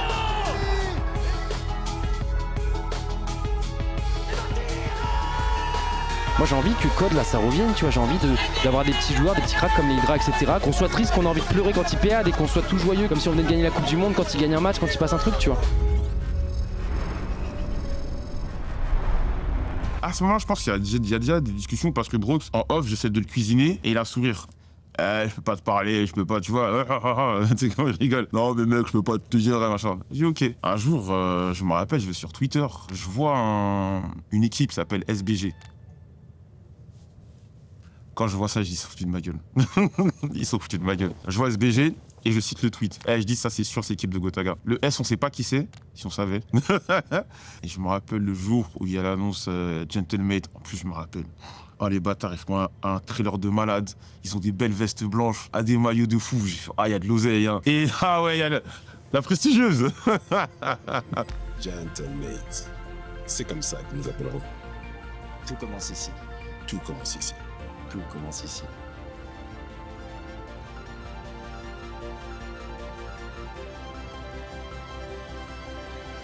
J'ai vu ça, j'ai vu la création de Gentlemates aussi, incroyable, exceptionnel. Mais au début de Gentlemates, Gotha Brooks, je comprends parce que ça fait tellement d'années et tout. Mais c'est vrai que Squeezie, après non, c'était relativement assez logique parce que Squeezie touche à tout aussi. Ça, c'est vrai que Lucas, par exemple, sur Call of, c'était pas. Il a fait un son et il faisait des défis où il mettait des marshmallows dans sa bouche avec des œufs sur le crâne, ouais. Créer un club avec des gens qui te soutiennent sur plusieurs équipes, etc., sachant que toi-même t'as été joueur pro, et de pouvoir donner la chance à des nouveaux joueurs de pouvoir peut-être aussi gagner des trophées, pouvoir aller loin dans la scène internationale, je trouve qu'il n'y a rien de plus beau, ça fait un peu passage de flambeau. Quand j'ai appris ça m'a pas trop étonné dans le sens où Gotha, ça reste quand même un leader. Et le fait qu'il veuille s'émanciper un petit peu de Vitality, c'était quelque chose qui m'a pas surpris du tout. Takasa arrive sur LoL, Vita est sur d'autres jeux, et pour moi il y a un vide. Call of. Donc je dis, mais pourquoi personne se met sur Call of? Les mecs me disent, mais ça coûte cher, c'est ceci, cela. Mais je dis, mais les gars, si Gotha prend une équipe et va sur Code, vous allez voir. Les mecs me disent, non, mais non, c'est démodé, il n'y a plus de scène en France. Je dis, vous allez voir. C'est à ce moment-là, je dis, mais moi je pense que l'e-sport Call of Duty en Europe repose dans les mains d'un seul homme. Moi j'en étais persuadé. Il n'y a qu'une personne qui peut faire revivre le jeu, c'est lui. Il y a des news qui donnent le smile. Gentlemate, maintenant en Call of Duty League. Et en fait, il y a cette opportunité-là qui arrive et on est choqué de fou. Évidemment, quand on a créé M8, le Gotha et Brox, le premier truc qu'ils me disaient, c'est mec, mon rêve un jour, on va en CDL et tout, c'est notre plus grand rêve. Et évidemment, on l'a saisi. On fonce en mode bulldozer sur le jeu, alors que financièrement, franchement, on pouvait pas vraiment se le permettre à ce moment-là. Il fallait sacrifier d'autres trucs, ce qu'on a fait. Mais c'est leur rêve, quoi. C'est fait. C'est fait. Et là, je dis, ça va prendre du temps, 1 an, 2 ans, 3 ans. Mais le jour où ce roster-là, enfin cette équipe-là, perf, vous allez voir, tout le monde va s'y mettre. J'étais trop heureux. En fait, j'étais trop heureux parce que le jeu correspond totalement plus à M8 que LoL, par exemple. Tu vois. M8 a permis de faire renaître un peu cette flamme de la compétition Call of Duty, de rappeler que l'e-sport Call of Duty est un e-sport qui est cool, qui est intense et qui vaut la peine d'être regardé. Il fallait que ce soit porté par des personnalités. Et la personnalité numéro 1 de ce jeu dans l'histoire en France, Gotha, tu vois. Bah, quand Brox, il nous l'apprend, on est en mode « Ah ouais, déjà ?» Maintenant. Et là, quand il me dit ça, je m'attends à avoir un roster. Il y a un monde, il dit bon, c'est peut-être moi, Brock, je vais reprendre et tout, histoire de bien commencer et tout. Et là, il m'annonce le roster. Kismet, Krista, Linz et Skies. Et là, je me dis non, parce que les noms sur le papier, c'est exceptionnel pour une arrivée dans un timing très serré, une offre à la dernière minute limite avant que la saison commence. Et dès qu'on pense du coup à l'arrivée d'M8, tu sais que ça va exploser, que ce soit en France, en Europe, il va y avoir une grosse hype. C'est exactement ce qui s'est passé, malgré le 4-26 ou le 4-27. On check, s'il vous plaît, on check. Et bien les gens, jusqu'à la fin de saison, étaient encore hype. C'est là où on voit que Code is Life, les gars, et que ça, Joël l'avait dit depuis plusieurs années. Il y a beaucoup de gens qui avaient des craintes, qui me disaient oui, mais les matchs de la Code League, c'est à 2h du matin. 2h du matin, il y avait de l'audience. Pour être honnête, moi j'étais surtout content parce que je savais que c'était un rêve pour lui de retourner sur Call of, et j'ai l'impression aussi pour une partie de sa communauté plus proche. Donc c'est ça qui m'a touché. Ça me re-hype, j'avais pas regardé de match depuis donc l'équipe de Gotha sur Ghost et là Gentlemates sur BO7, je n'ai pas regardé un seul match compétitif sur Call of Duty. Et c'est vraiment la passerelle, ça a été Gotha Gentlemates. C'était bénéf que Gotha arrête, qu'il aille voir un peu sur d'autres communautés pour ramener, je pense, des nouvelles personnes qui connaissaient pas trop Code aussi. Quand tu vois qu'il fait des meilleurs stats que Optic qui sont là depuis... qui n'ont jamais quitté le navire, entre guillemets. Donc non, en vrai, d'année en année, ça va être de mieux en mieux. En tout cas, c'est ce que je leur souhaite. Là, il manque que le dernier ingrédient, c'est une big win, où tout le monde est réveillé, où tu peux faire de la communication dessus, et ils vont tout brûler. Et même avec ça, il n'y a pas forcément eu des bons résultats sur le premier roster code. Ah oui, je vous suis, je vous surveille. Malgré tout, ça a pris. Je pense que ça a réactivé tous les soldats de l'hiver, quoi, qui se sont dit, mais attends, en fait, putain, c'est comme mes années à l'époque, au collège-lycée, là, quand je jouais avec tous mes potes. Là, cette fois, je peux suivre le truc, je peux peut-être même aller à un event, je peux prendre un maillot. Vas-y, je vais le vivre, mais en mode fan à fond, et plus trop en tant que joueur, puisqu'on est tous washed, et voilà, quoi. C'est ce que tout le monde veut, je pense, d'une façon ou d'une autre, que ce soit la jeune génération ou la mienne. On est tous darons, trentenaires passés maintenant. C'est de revoir, en fait, du contenu, du live, des compètes qui nous faisait vibrer avant. Et je pense que Gentlemate et Gotha et ses représentants, c'est la meilleure façon de le faire, je pense, clairement. Vous avez poussé. Alors aujourd'hui, on vous donne rendez-vous les 26, 27 et 28 juin à la Défense Arena. Paris Gentlemates accueille le plus grand événement Call of Duty jamais organisé. On a commencé dans nos chambres, on se retrouve dans la plus grande salle d'Europe.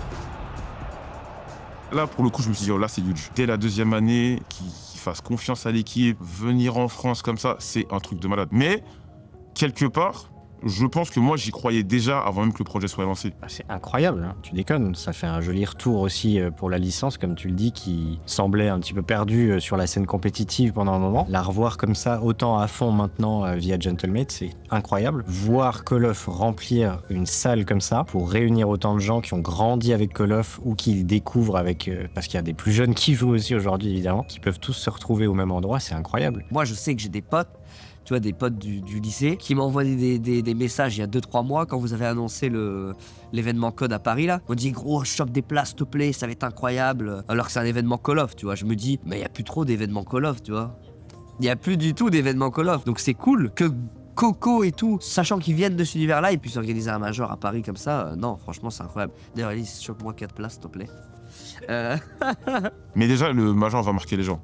Quoi qu'il arrive, va marquer les gens. Surtout que, bon, désolé, je sais pas si vous êtes en bon terme avec eux, mais les Américains, en termes de crowd, c'est pas ouf. C'est beaucoup de USA pendant 45 minutes. Ça va permettre aussi aux équipes américaines et aux organisateurs de se rendre compte qu'il y a un vrai intérêt à s'intéresser à l'Europe. Parce que malheureusement, aujourd'hui, le format fait que si tu joues pas en Amérique, tu joues pas à Code.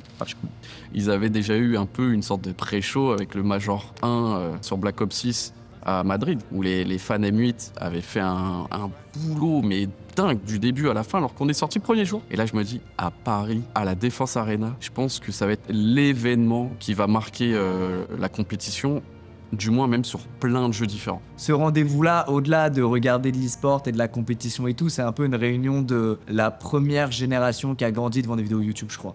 Tu vois, c'est un peu plus large que Call of, je crois. Il y a aussi le fait, la fierté d'avoir cet événement-là en France. Je pense que des gens vont se déplacer, ne serait-ce que pour pouvoir le vivre. C'est autre chose que de la regarder derrière un écran. Donc il y a des personnes qui vont peut-être même pas du tout s'intéresser à l'e-sport, mais qui veulent quand même voir une compétition en direct, voir l'ambiance, voir la pression. C'est quelque chose qui les intéresse, puisque là c'est accessible, c'est en France. Je me suis dit, je veux en être. Je veux... En fait, c'est même pas tant revivre les moments, mais c'est je veux vivre un des plus grands moments francophones et même européens, même mondial de Call of Duty. Je sais pas si Gotha se rend compte ou réalise. Je me dis, c'est fou quand tu dis qu'il a commencé dans sa chambre et là aujourd'hui il se passe ça. Il peut hoster l'événement et tout, c'est dingue. Et tu dis aux Américains, venez. Et potentiellement tu les laves. Ça c'est beau. Et il faut y croire, je pense. Genre si tu m'avais dit en 2016, 17, 18, 20, 21, 22 qu'un event Call of Duty ferait des dizaines de milliers de personnes à la Défense Arena pour du code, je t'aurais pas cru. J'aurais pas cru. Pour moi, on est le meilleur public du monde. Honnêtement, il y a très peu de personnes qui peuvent s'asseoir à côté de nous. Mais je pense que là, le Major Paris, ils vont être choqués, les Américains, c'est sûr. Parce que là, quand on voit déjà le Major 16 à l'époque, qu'on a eu à Paris, et le Major Rocket League, même le World Fortnite, je pense que le Major Code, ça va être exceptionnel aussi. Code à la Défense Arena avec M8, on sera là, on va regarder, on va donner de la force et on va suivre parce que je pense que ça va être une belle fête. C'est un peu une Paris Games Week de YouTube même, je dirais. Ouais, du YouTube Call of de l'époque, tu vois. Qui pour moi est celui qui m'a permis d'être là aujourd'hui, littéralement, tu vois. Ça va être un putain d'événement. Voilà, je vous ai raconté notre histoire. Celle de Gotha, la mienne, la vôtre. Maintenant, c'est à nous, ensemble, d'écrire la suite.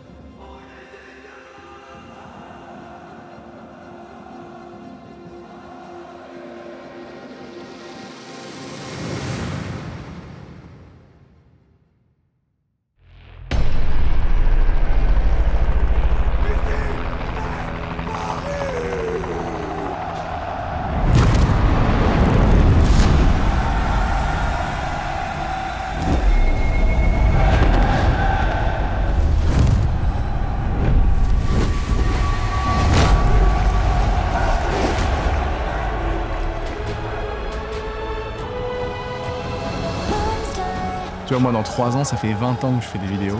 Quand je me rends compte de ça, tu te dis, franchement, c'est incroyable et terrifiant en même temps. Mais ça me touche toujours beaucoup. Quand je croise des gens qui me disent que j'ai fait partie d'un bout de leur vie et de voir qu'il y avait autant de gens qui regardaient ça, je me sentais extrêmement chanceux. J'ai cette fierté de me dire que si ce que j'ai fait, ça a pu aider, forcément je suis content. Et puis faut pas oublier qu'eux aussi m'ont aidé. Call of Duty m'a beaucoup apporté, ma commune a beaucoup apporté. La commune n'est pas morte, elle était juste entre guillemets endormie. Il lui manquait un peu l'étincelle pour repartir. Il y a des mecs qui me disent ouais je te suivais, j'ai vu ta victoire sur Black Ops 1. Enfin, je me dis c'est un truc de fou. C'est ce qui m'a littéralement lancé sur YouTube, c'est grâce à ça, c'est grâce à Call of. C'est dingue. Pour rien au monde, j'échangerais le fait d'avoir marqué cette époque-là. J'ai préféré attendre 3 ans avant de gagner 30 balles, mais d'avoir marqué peut-être des milliers, des millions de personnes par la simplicité de jouer à un jeu, quoi. Et ça me va.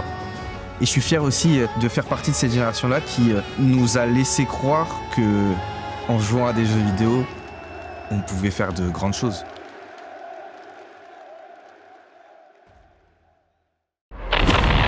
Christian Bay, les gars, on y va dans 3, 2, 1. Allez, top et mute. Et Pyro dans 5, 4, 3, 2, 1.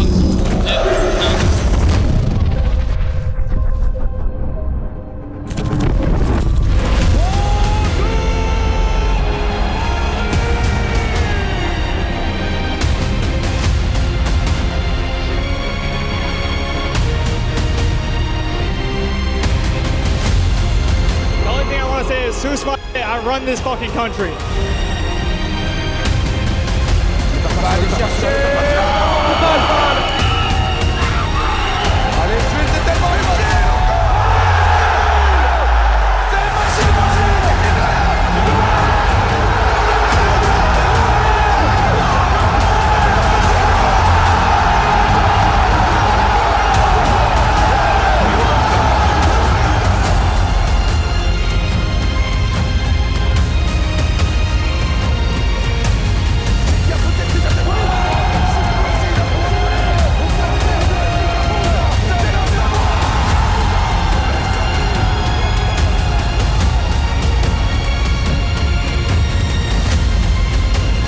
Call of Duty esports as a whole isn't necessarily the most popular thing, but with moments like this, I think that we can become that.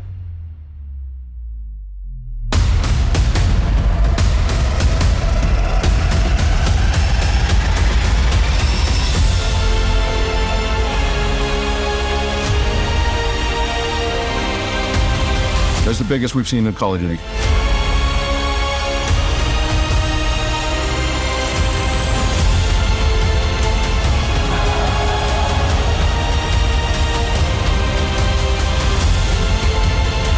Et non, malheureusement, mathématiquement, loin, les gars, on c'est sera fini. trop loin. Et on va s'enculer. Bien joué, Tic.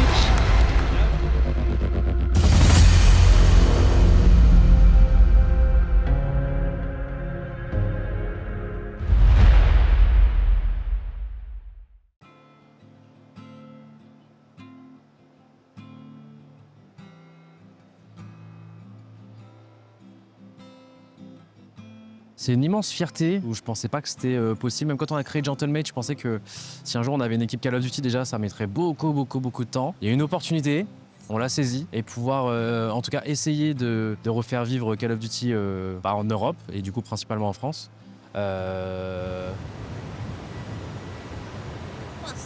C'est le feu, tu vois, de faire revivre Call of Duty, tu vois, en France.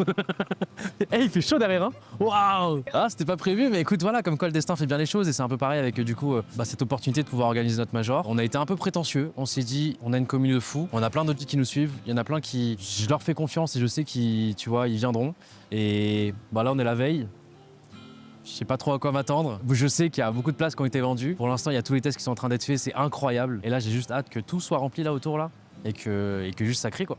De base, on jouait dans nos chambres, un jeu qui n'était pas supporté par l'éditeur, aujourd'hui qui l'est, qui nous aide d'ailleurs à faire ce major. Et je suis content de voir qu'on est une petite poignée quand même, grâce à cette opportunité de Call of Duty, à encore pouvoir vivre du coup du jeu vidéo en général, même si peut-être que nos chemins se sont un peu séparés, on est parti voir d'autres choses, d'autres horizons, ou qu'on se voit plus trop, tu vois. Je suis content que cette poignée où à un moment on a écrit l'histoire ensemble, en tout cas une petite aventure ensemble, de voir que demain on partage, en tout cas tout ce week-end on partagera la même aventure, on sera tous derrière Gentlemates et il y aura des Loan, il y aura des Riskin, il y aura des Miss. Même là aujourd'hui, tout mon équipage à moi, G-Corp, on vient tous des OG de Call of Duty de l'époque. Il y a tous ceux qui du coup travailleront demain sur l'événement qui viennent de Call of Duty de l'époque aussi. Par exemple East qui est du coup notre photographe titré sur tout, les Master Kills, tout ce que tu veux, etc. On fait énormément de projets avec lui. De base c'était un trickshotter qui faisait des petits 3-6 avec Wartech et qui mettait des quad feed. À chaque fois que je vois Mastu, il me parle de l'époque, etc. Même si maintenant il fait 10 fois mon nombre de vues ou ce que tu veux, tu vois, il y a ce côté, pas respect, mais ce côté en mode putain, j'ai grandi avec vous les gars, tu vois. Même là, quand tu lui parles, quand on fait un GP Explorer ensemble, par exemple, Théodore, il est là à te vanner en mode putain, Gotha, mais dire que j'étais trop fan de toi à l'époque, maintenant t'es là, je te bats quoi, je te bats. D'ailleurs, j'ai fini devant lui du coup au GP Explorer, voilà, on remet quand même les points sur lui. Mais ouais, non, c'est une immense fierté et c'est trop bien parce que du coup, là, j'en rencontre plein maintenant qui ont mon âge ou qui ont grandi en tout cas en même temps que moi. Et tu vois, qui juste, on se respecte mutuellement, en mode putain, c'était trop bien la bonne époque et tout ça vient de base de la même passion qu'est Call of Duty. Il y aura mon compère de toujours Brooks et tu vois, il y en a plein comme ça avec qui on a commencé à écrire un petit bout de chemin et aujourd'hui, je pense pas que ce sera la finalité parce que le but c'est que ça soit juste le début d'un nouveau chapitre, tu vois, de la renaissance d'un Call of Duty, tu vois. Ça se trouve, on va flop, ça se trouve, l'event sera cataclysmique et on aura essayé, mais je pense que moi, c'est le début de quelque chose. Aujourd'hui, quand je lance un live, il y a plein de gens qui, forcément, n'aiment plus le contenu que je fais aujourd'hui, ou en tout cas, passent de temps en temps. Je fais plus du Call of Duty tous les jours comme je faisais quand j'avais 16 ans, forcément. Mais du coup, tu vois, ils viennent, ils passent, et ils te disent Gotha, voilà, juste pour te prévenir, je vais être papa, tu vois, des trucs comme ça de fou. Genre, c'est vraiment quelqu'un qui a grandi en même temps que toi. Vous étiez deux cons à l'époque, en mode, on était adolescents, on avait 16-17 ans. On a grandi ensemble, on a fait chacun nos vies, chacun de notre côté. Mais tu vois, il y a ce respect en mode, 15 ans plus tard, et là, ceux qui sont au premier rang, ils vont douiller. Hein. De les voir pop dans le chat comme ça et t'annoncer ce genre de nouvelles et te dire, waouh, putain, le temps il avance vite, tu vois. Et voilà, les gars. Et voilà. Je sais qu'il y a des gens qui m'en ont voulu parce que du coup ils auraient voulu que je porte la scène Call of Duty après. Le truc c'est que le jeu m'avait un petit peu déçu. Même moi j'ai arrêté ma carrière malgré moi, c'est-à-dire que c'était pas prévu. Malheureusement, je pensais revenir. À chaque fois je pensais l'année prochaine, c'est mon année, c'est bon, ça revient, il va y avoir un bon Call of Duty. Et non, rebelote. Donc ouais, on a pu tester des H1Z1, PUBG, Fortnite forcément. Je suis devenu un peu plus multigaming, mais il y avait toujours ce truc Call of Duty quand même à côté. Et puis là on arrive avec Gentlemates, ça y est, on peut enfin y aller. Dès qu'on a une opportunité, on est revenu sur Call of Duty. Et je suis très content que sur notre deuxième année, on puisse organiser ce major quoi. C'est-à-dire que j'oublie pas d'où je viens quand même, dans le sens où effectivement là si je suis devant vous actuellement en train de parler à cette caméra, c'est grâce à cette licence, faut pas l'oublier. Et avec toutes les rencontres que j'ai fait, etc. pendant le chemin, aujourd'hui je suis ici assis devant vous et puis je suis très content d'avoir pu mettre ma pierre à l'édifice pour qu'on puisse aider ce jeu à redevenir le Call of Duty que c'était quoi, tout simplement. Donc j'espère que ça va bien se passer. Ça se trouve demain la salle va prendre feu, ça va être terrible. Mais non, je pense que ça va être insane. Je pense que tout le monde va se prendre un petit coup de nostalgie comme ça là derrière la tête là. Hop, tiens, ton petit coup de nostalgie, prends-toi ça. Je pense qu'il y aura de l'émotion. J'espère qu'en plus on fera des bonnes performances. Si en plus c'est couplé à des performances bonnes, on aura tout gagné. Juste les gars, j'espère que tous ceux qui ont vu ça, que ce soit sur place ou à distance, vous avez kiffé votre moment. J'espère que j'ai kiffé mon moment aussi. Et puis merci à tous ceux qui suivent cette scène depuis la nuit des temps. Voilà. God is life.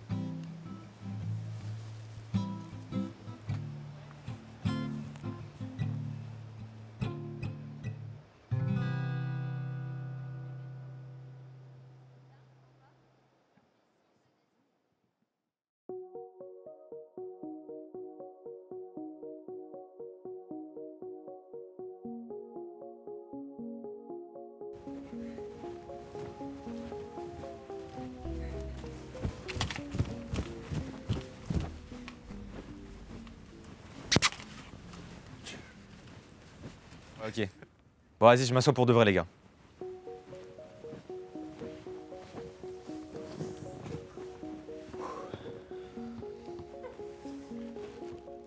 Voilà, ma stu, je pense que vous m'avez vu passer sur YouTube ou quoi.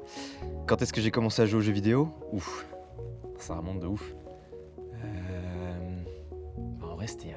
Je crois que j'ai commencé sur la Nintendo 64, je crois. C'était Super Mario 64. Et après, de fil en aiguille, voilà, c'est... qui s'arrête pas.